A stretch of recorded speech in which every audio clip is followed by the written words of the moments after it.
시청자 여러분 안녕하십니까? 1950년 흥남철수부터 1964년 서독 광부 간호사 파견, 그리고 이듬해 베트남 전쟁 파병까지 격동의 한국 현대사를 관통하는 영화 국제시장. 흔히 영화계는 좌파가 장악했다는 말이 있는데 우리의 현대사를 긍정적으로 조명한 우파 흐름의 영화가 흥행에 성공한 원인을 분석해 보겠습니다. 오늘 황호택이 만난 사람에서는 고 김자옥 씨의 남편 가수 오승근 씨와 함께 그녀가 남기고 간 자취를 함께 더듬어 봤습니다. 일요일 아침을 여는 논설주간의 세상보기 지금 시작하겠습니다.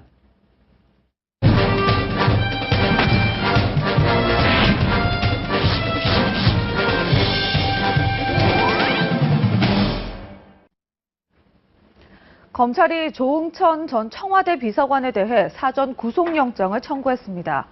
검찰은 조 전 비서관이 문건 유출 과정에 개입한 것으로 보고 있는데요. 서환한 기자가 보도합니다.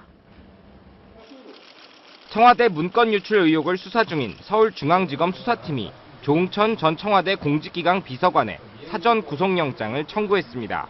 피의자 신분으로 소환돼 조사를 받고 나온 조 전 비서관은 결백을 호소했지만 전 가족과 부하 직원들한테 부끄럽지 않은 삶을 살아왔습니다. 그걸로 답변 대신할게요. 검찰은 조 전 비서관의 혐의를 입증할 단서를 확보한 것으로 알려졌습니다. 검찰이 조 전 비서관에게 적용한 혐의는 대통령 기록물 관리법 위반과 공무상 비밀 누설 등 두 가지 혐의. 검찰은 조 전 비서관이 구속된 박관천 경정이 청와대 문건을 유출하는 과정에 개입하고 공직기강 비서관 근무 당시 박경정의 보고 등으로 얻은 정보를 박지만 씨에게 누설한 것으로 보고 있습니다. 앞서 지만 씨가 검찰에서 한 진술이 조 전 비서관의 공무상 비밀 누설 혐의를 입증하는 결정적 단서가 된 것으로 알려졌습니다. 조 전 비서관의 영장 발부 여부는 다음 주 초 서울중앙지법의 영장 실질 심사를 거쳐 결정됩니다. 채널A 뉴스 서한환입니다. 수족관 누수의 공사장 인부 추락사까지 각종 잡음이 끊이지 않고 있는 제2롯데월드에서 또 안전사고가 발생했습니다. 이번엔 출입문이 떨어져 나와 쇼핑몰을 찾은 고객을 덮쳤습니다. 고정현 기자입니다. 지난 10월 임시 허가를 받아 영업 중인 제2롯데월드 저춘부 입구. 출입문이 있어야 할 자리가 텅 비어 있습니다. 어제 오후 6시쯤 세로 3.5m, 가로 1m인 제2롯데월드 출입문 중 하나가 쓰러지면서 여성 고객 25살 정모 씨를 덮쳤습니다. 머리와 어깨 부분이 깔린 정 씨는 응급조치를 받은 뒤 병원으로 이송됐지만 크게 다치진 않은 것으로 알려졌습니다. 롯데 측은 출입문 부속품 결함인지 시공상 문제인지 정확한 원인을 파악 중이라고 밝혔습니다. 사고 직후 롯데는 119에 신고하지 않아 사고를 은폐하려 했던 게 아니냐는 의혹이 커지고 있습니다. 전혀 신고가 없었어요. 119에도 신고하고 사치적으로 다 얘기하는데. 안 해서 사건 나고 잘 협조도 안 했죠. 어떻게 제일이야. 15번이요.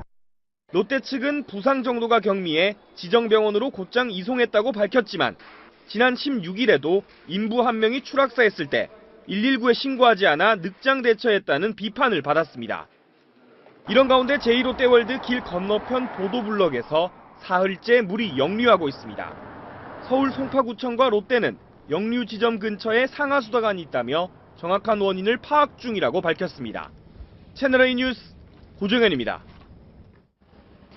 지미 카터 전 미국 대통령이 내란 음모 혐의로 재판 중인 이석기 전 통합진보당 의원과 관련된 성명서를 대법원에 전달했습니다. 카터 센터는 지난 18일 성명을 내고 이 의원에 대한 유죄 판결이 국가보안법에 의해 선고됐다며 이 판결은 국제인권조약을 준수해야 하는 대한민국의 의무와 모순된다고 지적했습니다. 영화 국제시장이 연말 극장가를 강타하면서 영화의 배경이 된 부산국제시장이 들썩이고 있습니다. 영화를 본 관객들이 영화에 등장하는 가게, 꽃분이네 등 국제시장으로 몰려들면서 전국적인 명소로 떠오르고 있습니다. 부산일보 박세익 기자입니다. 아버지, 내 약속 잘 지켰지. 이만하면 내 잘 살았지. 근데 나 진짜 힘들었거든. 6.25 전쟁과 월남 전쟁, 그리고 광부 파독과 이산가족 찾기까지 질곡의 한국 현대사를 살았던 아버지 세대를 그린 영화의 실제 배경, 국제시장입니다. 전국 각지의 관객들이 영화의 감동을 현장에서 직접 느끼기 위해 국제시장을 찾았습니다. 영화를 저번 주에 봤는데 진짜 있으니까 이게 신기한 것 같고 영화를 봤을 때 감동이 다시 밀려오는 것 같은 그런 기분이 들었습니다. 영화에 나오는 국제시장뿐 아니라 부산의 부평시장, 광복로와 자갈치시장도 데이트나 가족 나들이 코스로 떠올랐습니다. 영화 개봉 이후 국제시장을 찾는 시민들이 부쩍 늘어 지난 성탄절에는 평소보다 2배 많은 10만 명의 인파가 몰렸습니다. 영화의 꽃분이네로 나온 영신상에는 이렇게 간판까지 바꿔 달았습니다. 실제 피란민이 처음 문을 연 꽃분이네는 기념 촬영을 하려는 사람들로 북적이면서 매출이 30% 정도 늘었습니다.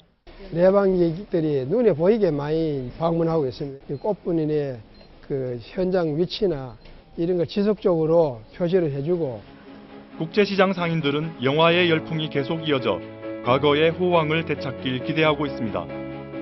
부산일보 박세익입니다.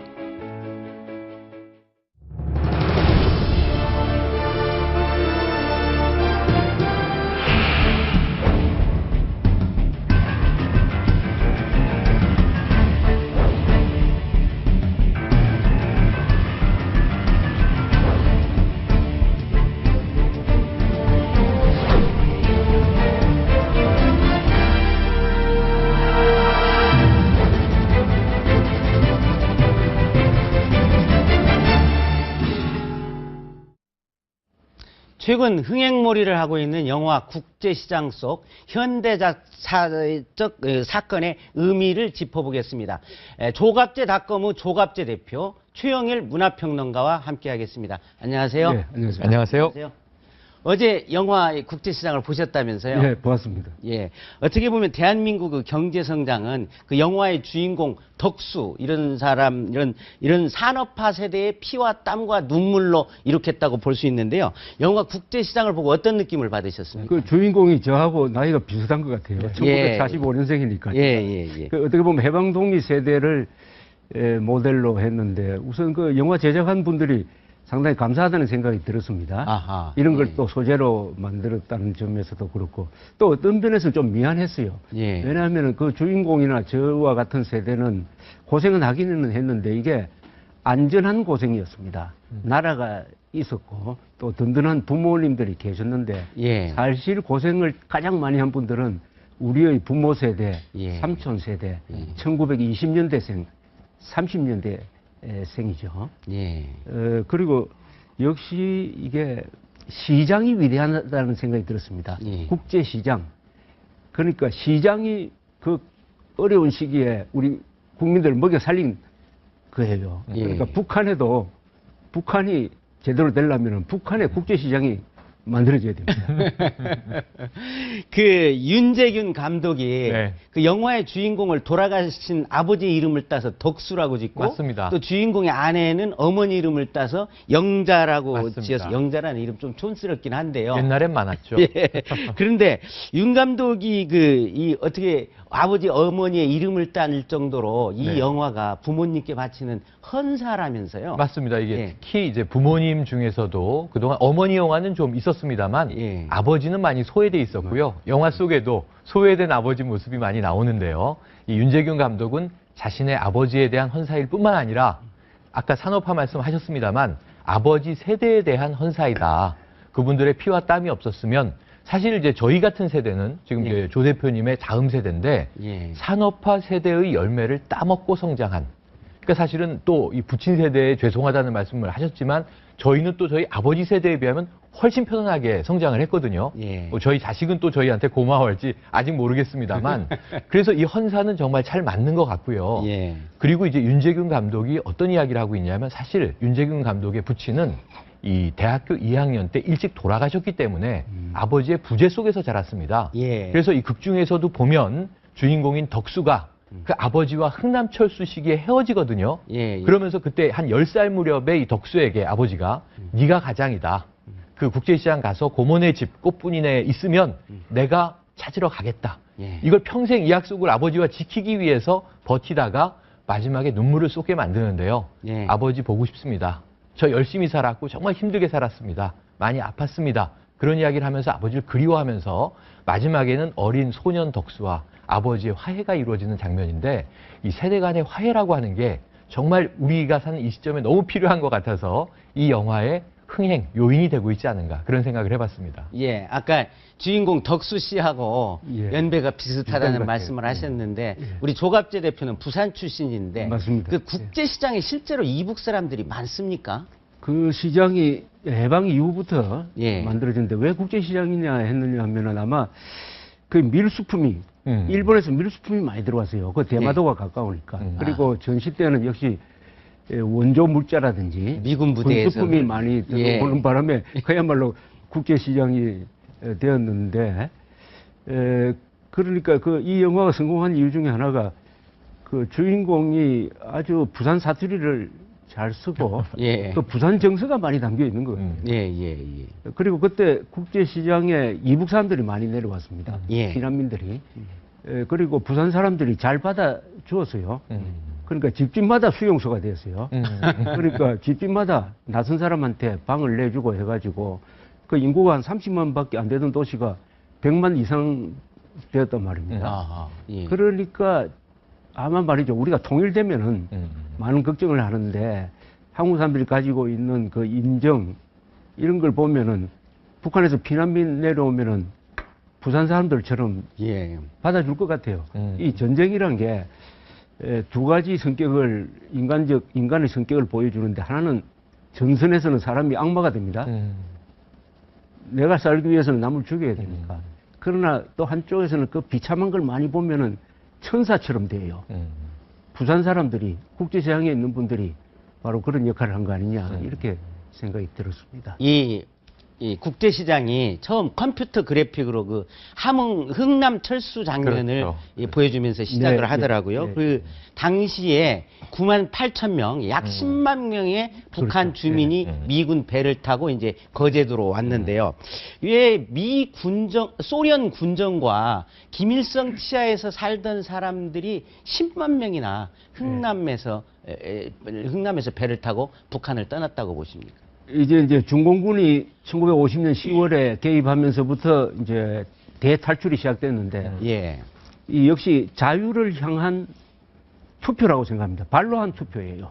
북한 사람들이 수백만, 뭐 천만까지 봅니다만 그 정도는 안 되겠지만 하여튼 남쪽으로 내려온 것은 자유를 향한 발로 한 투표인데 특히 흥남 이 지역에서는 기독교 신자도 많고 또 국군이 들어갔을 때 환영한 사람들이 또 많아요. 네. 이 사람들 또 보복당할 가능성도 있고 이렇게 해서 탈출을 했는데 이게 세계 전사상 말이죠.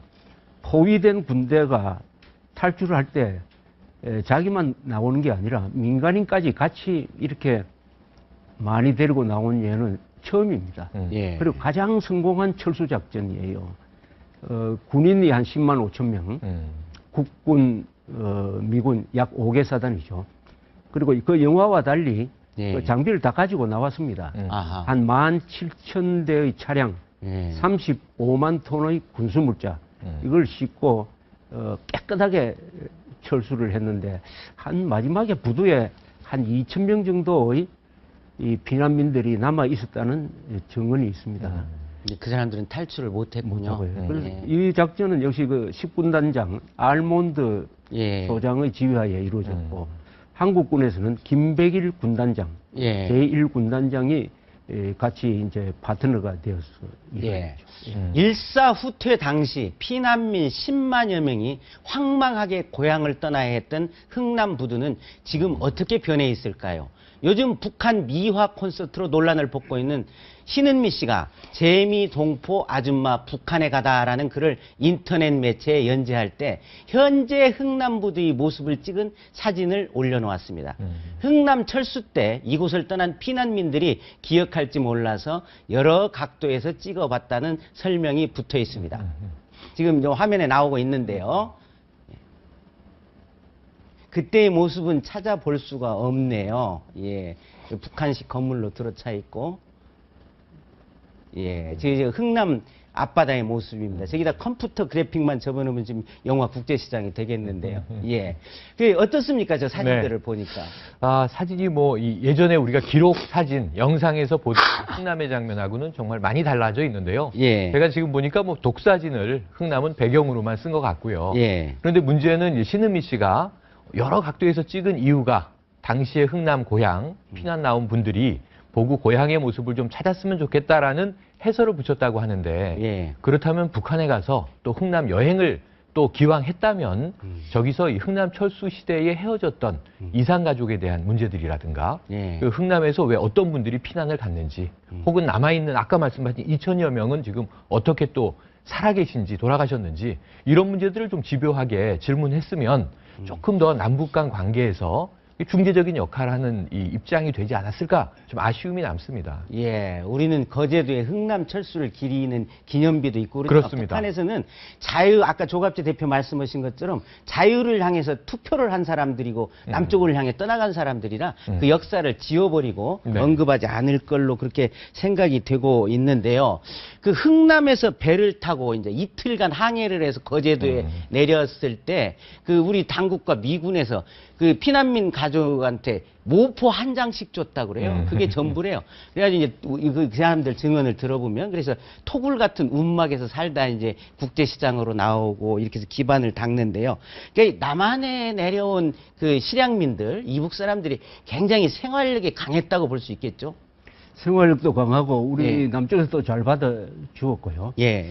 10만 명의 민간인 중에서는 그 유명한 분들이 많습니다. 예. 제가 기억한 그러니까 흥남 철수로 한국에 정착한 10만 명이 지금 한 100만 명이 됐다고 그래요. 어허. 그 영화에도 잘 나오지만 자손 손자들을 낳아서 그 대표적 인물이 그 세계에서 가장 큰 모자 회사인 영안 모자의 백승학 회장. 아, 그렇습니까? 이분이 소년인데 예. 백영학 아닌가요? 백승학 회장. 예. 소년으로서 흥남부두에 구경 나갔다가 응급결에 배를 탔습니다. 예, 운이 좋았군요. 배를 탔어요. 그래서 가족하고 완전히 생이별 됐는데 예. 이분이 돌아와가지고 미군 부대에서 고생하면서 이렇게 성공을 하고 또 나중에 돈을 벌고 해가지고 자기를 도와준 미군을 찾아서 또 감사 표시도 하고 한 게 있는데 어쨌든 이 흥남 철수는 12월 24일 날 떠났습니다. 마지막 그 철수선이. 네. 네. 그래서 크리스마스 카고라 그래요. 크리스마스 카고. 그래서 이 영화를 만들려고 했던 분이 있습니다. 신상옥 선생이 예. 신상옥 감독이 마지막 필생의 작업으로 그 현봉학 씨, 이 예. 영화의 그 모델로 나옵니다. 그렇죠. 현봉학 선생이 그때 알몬드 장군의 뭐 민사처 고문이었다 그래요. 그렇죠. 이번에 알몬드 장군한테 간곡하게 부탁을 한 것이 민간인을 데리고 나온 한 원인이 되었다고 그러는데 두 분이 영화를 만들기 위해서 노력하던 그 모습이 생생합니다. 그런데 두 분이 다 돌아가셨어요. 그렇죠. 아하. 그런데 이번에 그 좋은 영화를 만들어 주었기 때문에 네. 아마 그 저승에서 상당히 만족하고 계실 맞습니다. 것 같습니다. 그러니까 그 첫 모티브가 예. 흥남 철수에서 시작을 하는 게 감동적인데요. 예. 그 지금 말씀하신 실존 인물인 현봉학 당시에 이제 민간인 고문관이 예. 이분은 미국에서 의학 공부한 분이고요. 예. 고향이 흥남이었습니다. 예. 그러니까 그 상황에서 고향 주민들이 그 부둣가에 모여 나와서 발을 동동 구르는 모습을 외면할 수 없었던 거예요. 아하. 그래서 영화 속에서도 알몬드 소장에게 간곡히 저 사람들을 좀 실어달라 이야기를 하는데 그 사이에 사실은 영화에는 빠져있지만 포니 대령이라는 분이 계셔서 예. 포니 대령을 설득하고 포니 대령이 알몬드 소장을 설득해서 예. 그 배에 무기들을 내려놓고 마지막 상선인 메러디스 빅토리호를 이제 타고 예. 60명 정원인데 14,000명이 타서 이게 지금도 기네스북에 올라 있는 최다 수용 인원이거든요. 예. 근데 그 장면이 너무 감동적이에요. 그래서 현봉학이라고 하는 이분이 지금도 거제 포로 수용소 유적공원에 가면 예. 6인의 영웅들에 지금 당당히 들어 계십니다. 예. 그 현봉학 씨 형제가 또 현시학 씨란 분은 해군 제독을 소장하셨고, 하셨죠. 예. 그 막내 동생이 피터현이라는 분이 계십니다. 그 미국에서 유명한 기자 생활을 하셨고 요즘도 생존하고 계시죠. 예. 이 영화는 1970년대에 들어서며 대한민국 경제 발전의 초석이 된 파독 근로자들을 재조명하고 있습니다. 박정희 전 대통령은 독일을 방문해 광부와 간호사들을 위로한 적도 있는데요. 당시 통역관으로 그 자리에 있었던 백영훈 원장의 증언 먼저 들어보겠습니다. 참 눈물 나올 얘기입니다. 강북항 일하고 있는 현장을 갑니다. 루르 지방에. 루르 탄광에. 예. 함볼 탄광이라고 그러죠. 문 열고 들어갔더니요. 세상에. 500명 앉아있는 강부들 모습 보세요. 지하 1000m에서 올라온 강부들 얼굴이 새카매요. 대통령 오신다고 넥타이도 하고 오셨는데 다들 옷걸이. 탄생에 올라가자요. 참 대한민국 애국가가 나와요. 흘러나옵니다. 애국가의 말이 그렇게 무섭습니까? 애국가가 나오는데 목이 안 나가요. 애국가를 못 불러요. 막 울어버립니다. 전부 다. 박정희 대통령이요. 연설문을 가지고 읽으려고 몇 번 찍고 있다가 박정희 대통령이 그냥 울어버립니다. 여러분, 이게 무슨 꼴이에요? 여러분, 이 새카만 얼굴을 보니 내 가슴에서 피눈물이 나와요. 여러분, 우리가 왜 이렇게 해야 합니까? 거기 앉아서 유교사도 눈물을 흘리고요. 500명 흘리는 눈물 지금 평생 내있지 못합니다. 강부들이 줄 서가지고 나오는데요. 연설도 못하고 그냥 대통령이 나와버립니다. 나오는데 막 바깥에 줄 서가지고 간호부들이 뭐라고 하는지 아세요? 사모님 나 데려가 주세요. 더 이상 못 있겠어요. 나 따라갈게. 자동차석에 아우토반 타고 올라오는데 한없이 눈물 흘리고 또 나오는 박정희의 모습 지금은 생각이 납니다. 당시 파독 광부를 500명 모집하는데 4만 6천여 명이 지원을 하는 아주 높은 경쟁률을 보였다고 합니다. 아주 못 살던 시대의 한국인들이 서독의 3D 업종에 일하러 간 것인데요. 지금은 외국인 근로자들이 한국에 와서 험하고 힘든 일을 하고 있으니 반세기 만에 경제 상황이 이렇게 바뀌었다고 역전됐다고 볼 수 있는데요. 이런 나라가 한국 말고 또 세계에 있습니까?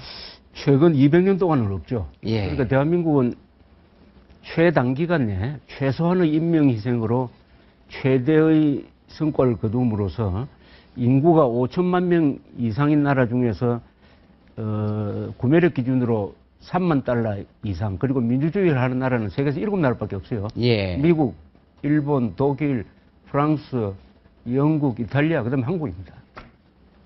예. 그런데 이때 사실은 가난한 나라는 이 외화를 벌려면은 처음에는 인력 수출을 합니다. 자원도 없으니까. 그런데 광부보다 먼저 나간 분들이 계셔요.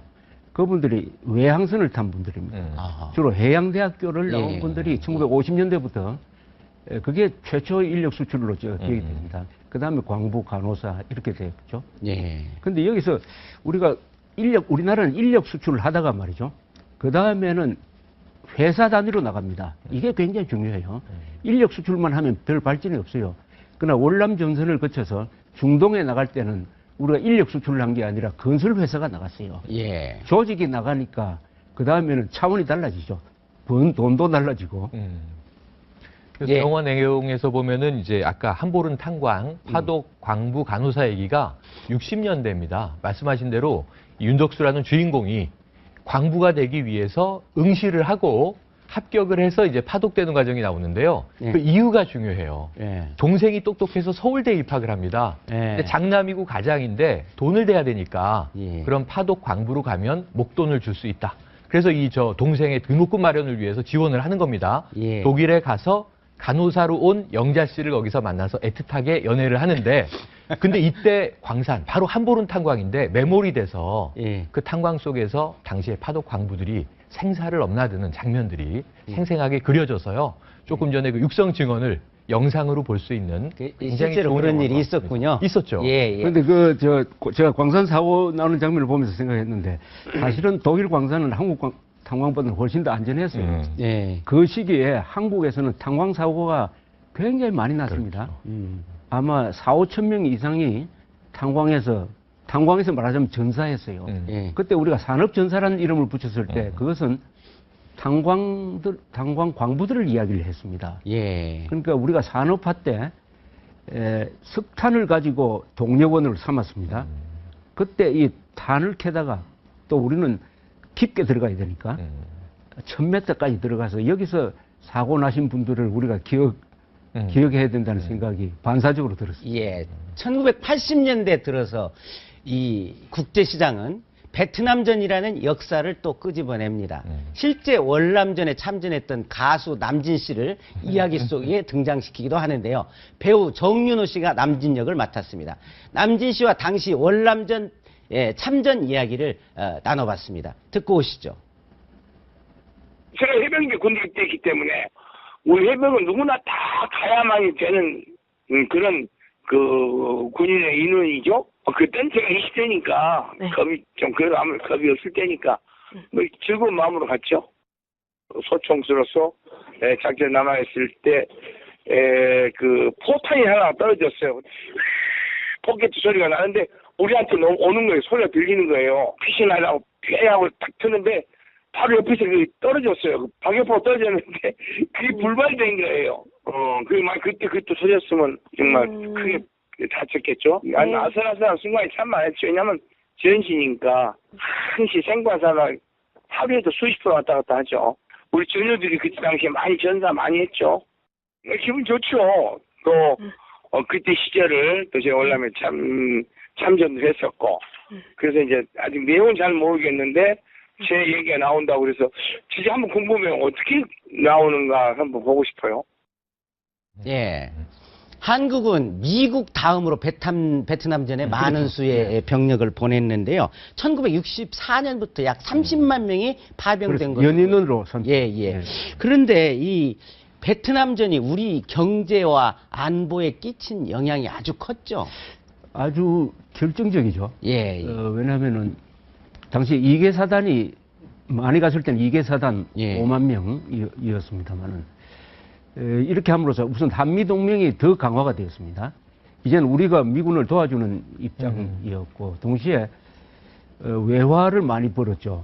우리가 회사도 진출하고 또 군인들이 봉급을 달러로 받았는데 한때는 무역한 액수만큼 월남에서 벌어들였습니다. 그다음 건설 회사가 진출을 해가지고 거기서 국제공사의 경험을 길렀어요. 예. 그래서 1970년대에 중동으로 나갈 수 있는 발판을 거기서 마련했습니다. 동시에 당시에 60년대 한국은 두 개의 전선을 갖고 있었습니다. 하나는 휴전선. 그때 대남 도발이 극심했습니다. 동시에 월남. 그러니까 신문 보면은 양쪽에서의 전투 기사가 나니까 약간 전시 분위기였어요. 그런 가운데서도 우리는 경제 개발에 집중해가지고 중화공업을 건설해가지고 결국 북한과의 대결에서 우리가 우세한 입장에 서는 것은 월남 전선에서 시작되었다고 생각을 합니다. 예. 저희들도 어렸을 때 월남에 갔다가 이제 복무를 마치고 온 군인들이 흑백 텔레비전 한 대씩 이제 귀국 선물로 가지고 와서 그걸 팔아서 이렇게 어떤 재산 미천을 마련하는 걸 보면서 좀 부러워했던 기분도 드는데요. 영화 속에서는 이렇게 가수 남진 또 고 정주영 회장, 씨름 선수 이만기, 고 앙드레 김까지 유명 인사가 이렇게 어떤 카메오처럼 등장을 하는데요. 여기에 대해서 윤재군 감독은 이게 쉬어가는 대목이다 이런 표현을 했는데 이런 영화 기법을 뭐라고 합니까? 이게 뭐 우리말로는 그냥 이제 이 가상 역사 기법 이렇게 합니다. 그러니까 실제 역사와 가상, 이 극적인 역사를 합치는 건데요. 우리가 요즘에 팩션이라고 많이 부르지 않습니까? 팩트와 픽션을 합친 용어로. 그런데 이게 미국에서는 굉장히 흥행했던 포레스트 검프라고 하는 영화에 뭐 닉슨 대통령의 핑퐁 외교에 가상의 주인공이 이제 등장하고 이렇게 믹스를 하는데요. 이 영화는 그렇게 대놓고 믹스를 하진 않습니다만 그 역사적인 현장마다 주인공이 관통을 하면서 지금 말씀하신 앙드레 킴이 이 덕수의 가게를 찾아오기도 하고 이런 장면이 리얼리티를 굉장히 높입니다. 이 정주영 회장이 젊은 시절에 그 구두를 닦아주는데요. 덕수 씨가. 시련은 있어도 실패는 없다. 이 유명한 말을 남기고 트럭을 타고 떠나는데 그 트럭 뒤에 현대건설 이렇게 써 있거든요. 이런 대목들이 정말 현실 살아온 과정에 덕수가 들어가는구나. 근데 아까 남진 씨 인터뷰 보니까 기대를 하고 계시던데 대만족하실 거예요. 덕수를 월남전의 그 전투, 교전 현장에서 구해주는 생명의 은인으로 나오는데 심지어는 이 영호남 갈등이 월남전에서 해소되는 대목으로 등장하고요. 나중에 나이가 들어서도 이 부인하고 남진이 더 잘해, 나훈아가 더 잘해 싸우는데 특이하게 이분이 계속 남진 편이에요. 왜 그런가 봤더니 과거에 자신의 생명을 구해준 해병대 전사로서의 또 인연이 등장을 하고 굉장히 아기자기한 묘미가 있습니다. 그런 장면을 어떻게 보셨습니까? 우리 조갑재 대표께서는. 그게 상당히 그 당시의 시대의 상황을 예. 상징적으로 알리는데 꽤 그 좋은 장치라고 생각을 했는데 예. 그 결혼식 했을 때 왜 그 영자로 나오는 분이 노래를 부르는데 네. 노란 샤스 입은 맞습니다. 사람이 맞습니다. 예. 그게 그 시대에 유행을 했어요. 그렇죠. 그 노래가 아주 그 경쾌한 노래인데 말하자면 군사혁명 이후에 대한민국이 발전하는 그 분위기를 상징하는 저 노래입니다. 우리나라 유행가 중에 특이하게 좀 경쾌한, 특히 또 월남 경쾌한 파병했던 예. 김상사 노래지 않습니까? 예. 당시에 또 맹호는 간다라는 그렇죠. 노래가 있습니다. 그 기절에 유명한 기절이 있습니다. 자유통일 위하여 길러온 힘이기에 조국의 이름으로 어딘들 못 가리까 하는 거는 요새 우리한테 적용되는 노래가 아닌가 그렇게 생각돼요. 예.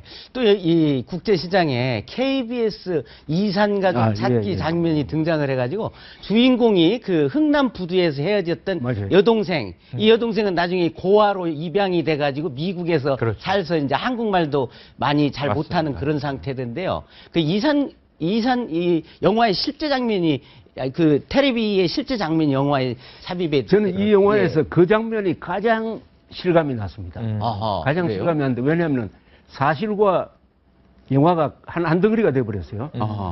저는 또 그걸 취재한 바로 31년 전이더라고. 그 현장에 갔던 기억하고 같이 이렇게 어울려가지고. 근데 그때 아마 이산가족 촬영분들이 한 10,000명쯤 됐습니다.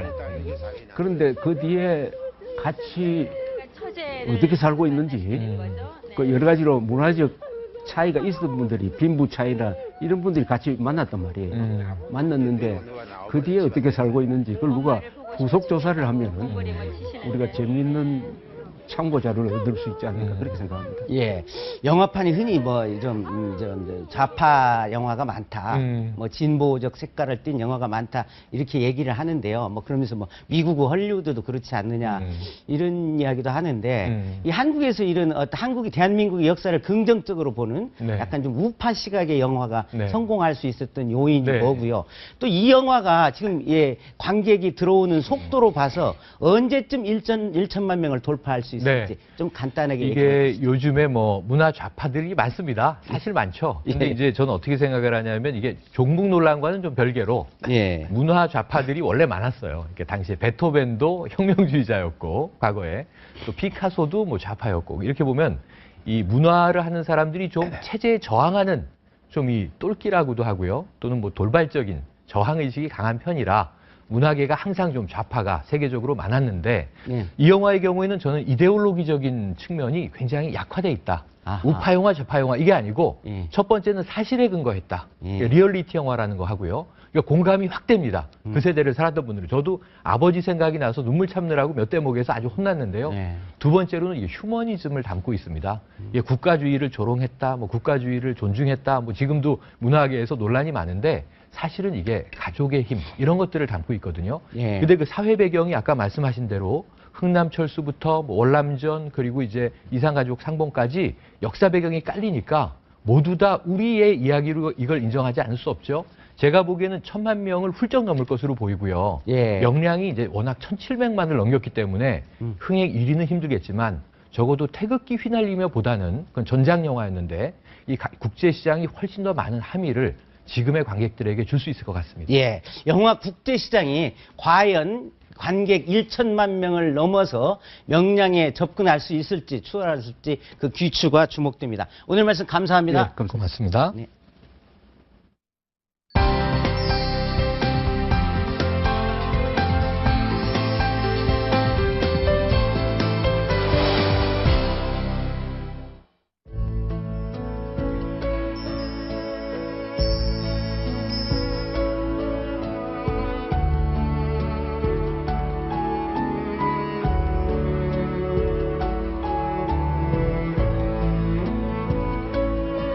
그냥 집에만 있는 것 같고 병원에 들어놓여 있는 것 같고 글쎄 아직까지 실감 안 나요.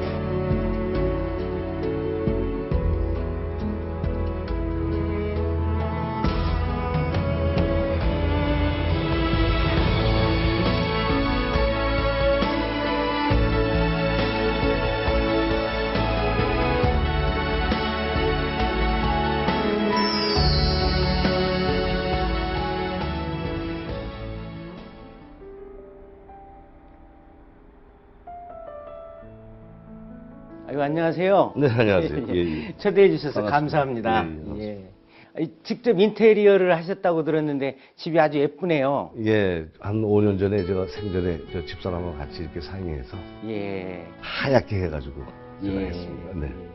이 김자옥 씨가 저 식탁 위에서 활짝 웃고 있어요. 네, 저 사진을 생전에 굉장히 또 좋아했고, 예.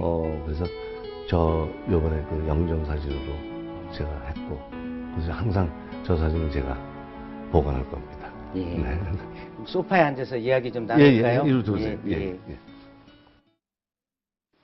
1년 전에 네. 송혜 씨가 우리 프로에 나와서 애창곡을 불러보라고 하니까 이분이 그 오승근 씨의 내 나이가 어때서 이 노래를 열창을 하더라고요. 이분이 88살이신데 지금도 전국 노래자랑 사회를 맡고 계시죠. 그 전국 노래자랑에 가끔 나가시는데 거기 가서도 이 노래 부릅니까? 아, 그럼요. 예, 이 노래를 제가 이제 작년에 이제 그 가을쯤에서 나왔는데 여러분들이 너무 사랑해 주셔가지고 그 노래를 자꾸 몇 번 했어요. 근데 그 송 선생님이 이 노래는 내가 만든 노래니까 내가 좀 해야겠다고 그래가지고 열심히 해주시고 그래서 많이 했습니다. 꽤 이제 히트곡이 됐는데요. 이 히트곡이 만들어진 에피소드가 재미있을 것 같아요. 64살 지금 가수로서 전성기를 맞고 있는데 어떤 자신의 처지를 거기에 빗댄 노래라고 할 수 있습니까? 물론 그렇죠. 이제 60 넘으면은 다 이제 나이가 있다 해서 이제 이제 무슨 노래든 간에 이제 나이를 자꾸 이제 따지고 그렇게 하는 사람들이 많잖아요. 그래서 이 제목이 됐을 때 내 나이가 어때서라서 처음에는 이게 글쎄 과연 나한테 맞는 곡인가 하고 생각해봤는데 자꾸 노래를 부르다 보니까 이게 맞는 것 같아요. 그래서 부르게 됐습니다. 이게. 예. 그러니까 한 금과 은 요때 이 금과 은으로 활동할 때 사진이죠. 예. 그렇죠. 76년도, 7년도, 8년도, 9년도 한 4년 정도를 이렇게 활동을 하면서 잘 나가시다가 갑자기 접고 이렇게 사업으로 가신 계기가 있을 것 같은데. 아, 그건 그때가 이제 84년도 때인데요. 84년도에 이제 집사람하고 이제 처음 만나서 결혼을 하게 됐고, 그리고 바로 그때쯤에서 이제 그 저희 아버님이 좀 몸이 편찮으셔서 아버님의 그 사업을 제가 맡게 됐어요. 1984년에 김자옥 씨하고 결혼을 했으니까 딱 30년 됐네요. 예, 올해 30년입니다. 얼마 전에 그 텔레비전에서 안개꽃에다가 장미를 섞어서 그 김자옥 씨에게 갖다 바치는 그 모습을 봤는데요. 30년 동안 함께 살았던 김자옥이 없는 오승근의 삶, 어떤 변화가 있었습니까? 살고 있을 때는 사실 그런 건 못 느꼈죠. 항상 있다 생각을 하고, 그리고 이제 어려운 일이 또 있으면 또 서로 의논도 하고, 또 불행한 일이 있으면 좀 싸우기도 하고 했는데, 뭐, 있을 때하고 없을 때하고, 글쎄 차이는 많이 있죠. 하지만 지금은, 지금 멀리 떨어져 있는 날이 지금 한 달 조금 됐는데, 지금도 저는 실감이 좀 안 나요. 그래서 제가 지금 이제 집에도 이게 사진을 걸어놓고 여러 개 사진을 뭐 가족 사진인지 뭐니 다 이게 걸어놓고 있는 게 그냥 어디 여행 간 것 같고 어디 병원에 지금 들어가 있는 것 같고 이런 생각이 자꾸 들어서 아직까지는 실감이 잘 안 나는데 어쩌다가 이제 울컥하는 그런 감정이 또 폭발할 때가 있죠. 이 김자옥 씨 사진도 많고 유품도 많이 남아있는 것 같은데 좀 구경 좀 시켜주실래요? 예, 그렇게 하죠. 예.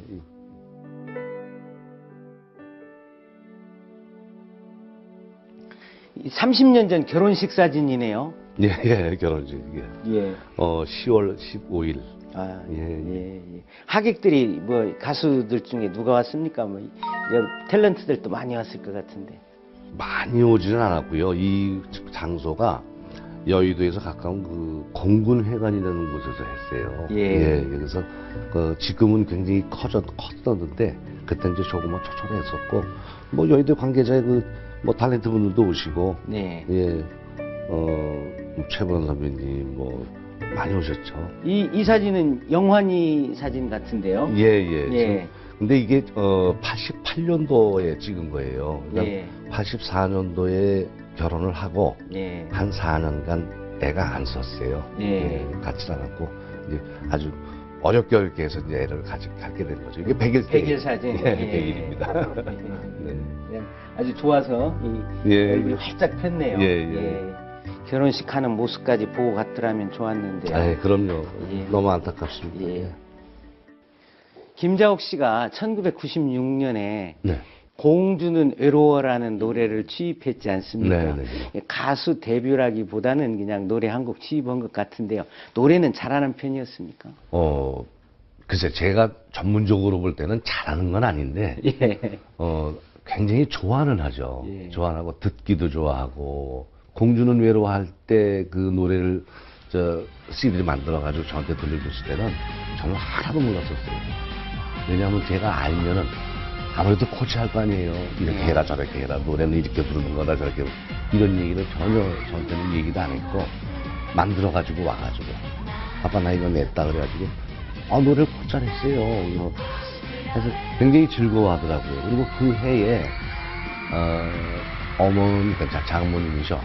어머님이 돌아가셨어요. 그래가지고 그러니까 그동안은 슬픈 연기하고 비련의 여자 뭐 이런 드라마 쪽에서 뭐 그런 쪽으로 나왔는데 이제 웃는 걸 해야겠다고.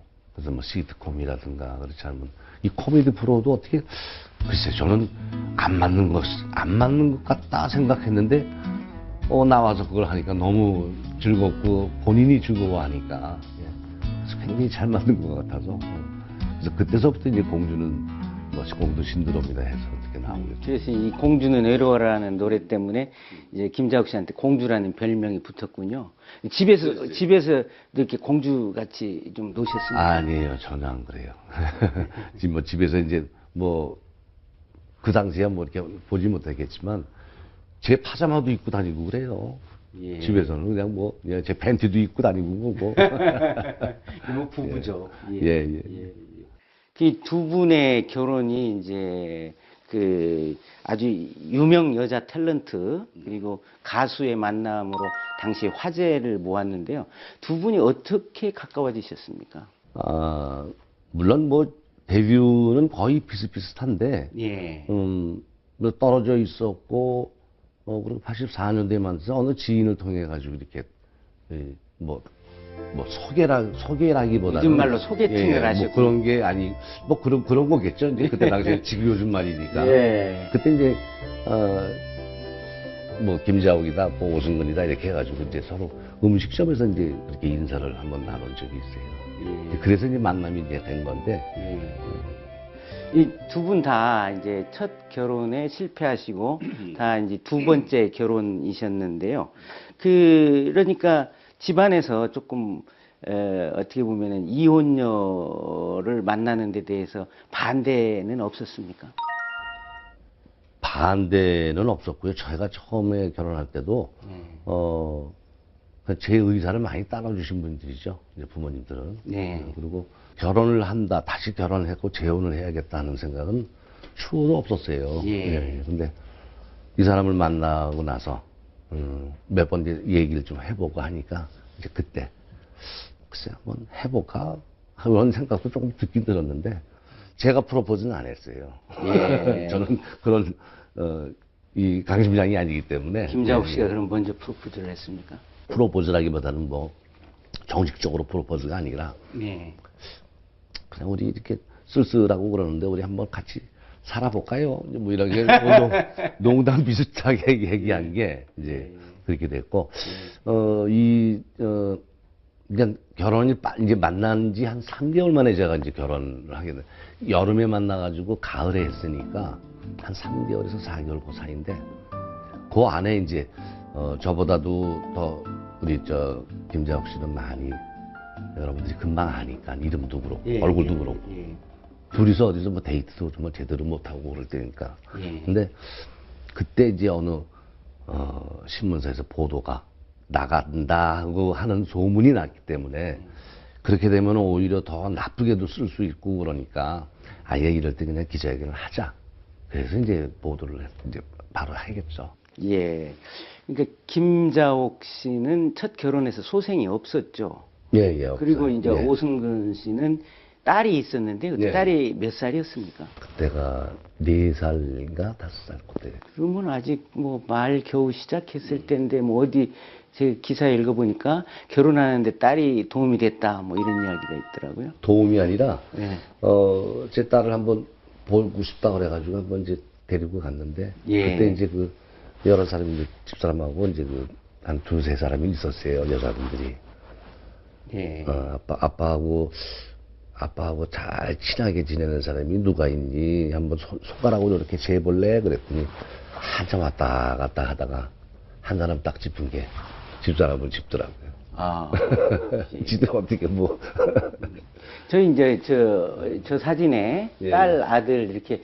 근데 저 보면은 우리 김자옥 씨가 병색이 없고 얼굴이 아주 건강해 보여요. 이게 저기- 몇 년 전에 찍은 사진입니까? 저 사진이 실은 처음 병원에 갔다가 나와서 그러니까 암 첫 번째 진단을 암 받고 진단, 와서? 예, 와서 이제 항암 치료도 했고 예. 그 후에 그러니까 2009년도에 저게 찍은 거예요. 예. 결국 항암 치료도 받고 수술도 받고 굉장히 아주 고통스러운 투병 기간이 7년이나 됐는데요. 그 간병 하는 사람도 좀 굉장히 고통스럽죠. 물론 뭐 편하지는 않았겠지만 예. 이게 제 일이고 나의 일이고 내가 인생을 걸어가는 인생을 가는 데에서 동반자를 항상 내가 보호해야 할 의무가 있기 때문에 예. 뭐 그런 뭐 내가 힘들다 하는 거는 생각을 느끼지는 않았어요. 예. 뭐 물론 제가 힘든 것보다 본인이 얼마나 더 힘들었을까 하는 생각이 보면 저는 아무것도 아니다는 생각이 들었죠. 그 김자옥 씨 같은 경우는 그 주변한테 그 암에 걸린 사실을 숨기고서 또 해외 로케에도 다니고 드라마에도 출연하고 그랬다는데요. 좀 말리시지 않으셨습니까? 저는요 왜 그러냐면 제가 막 스트레스 막 받고 뭐 좀 힘들다 이럴 때는 무대에 올라와서 노래를 부르고 나면요 굉장히 편해지거든요. 또 내려오고 나서 너무 즐겁고 그래서 드라마를 하는 거 연기하는 거를 굉장히 그 본인의 천직이라고 생각하지만 그렇게 함으로써 내 병이 오히려 난다는 그런 이제 본인한테는 굉장히 그 절실하게 느꼈던 것 같아요. 일을 누가 해라 해서 하는 사람이 아니고 본인의 의지로 본인이 하고 싶을 때 그렇게 하지 절대로 뭐 누가 하라고 해서 하는 그런 타입은 아니에요. 예. 김자옥 씨가 방송에 나와서 암은 죽음을 준비할 수 있는 병이기 때문에 남편에게 더 잘해야 되겠다 이런 말을 했더라고요. 혈압으로 탁 쓰러집니다. 교통사고로 죽는다. 아무 말도 못하고 갑자기 가족들도 모르고 본인도 모르고 아무 준비도 없잖아요. 그러니까 암은 죽음을 준비할 수 있는 병. 저도 그 얘기를 듣고 예. 또 그 방송을 보고 정말 마음이 찡했습니다. 그런 마음을 속으로 가지고 있었지 그런 거를 표현해가지고 저한테 얘기한 적은 한 번도 없었어요. 그냥 서로 이렇게 살면서도 눈으로 얘기하는 거를 많이 얘기했지 말로 해가지고 표현해서 여보 나 사랑해 사랑하지 뭐 이런 거는 해본 적이 없었기 때문에 근데 지금 얻고 나보니까 제가 매일 아침마다 사진 한번 보면서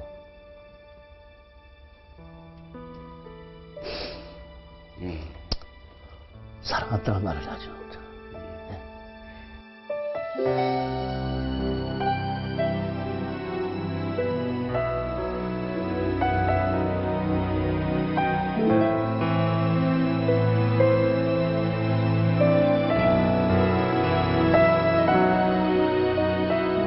우리는 첫째가 뭐지? 그러면 가족이지.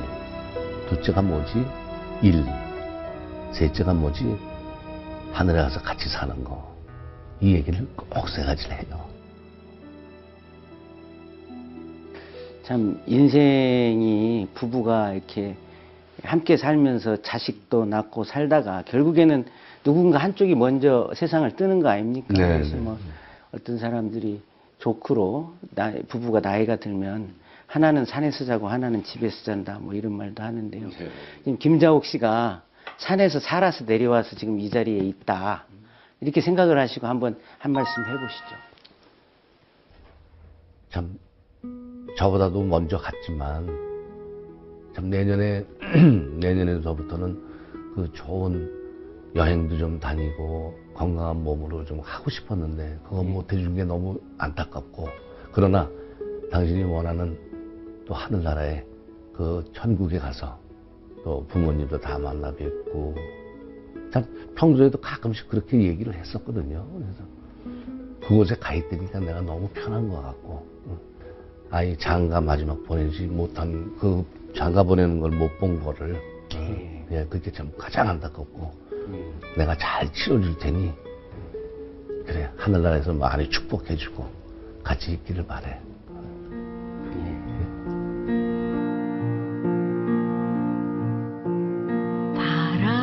바라볼 수 있도록 그대는 여기에 있고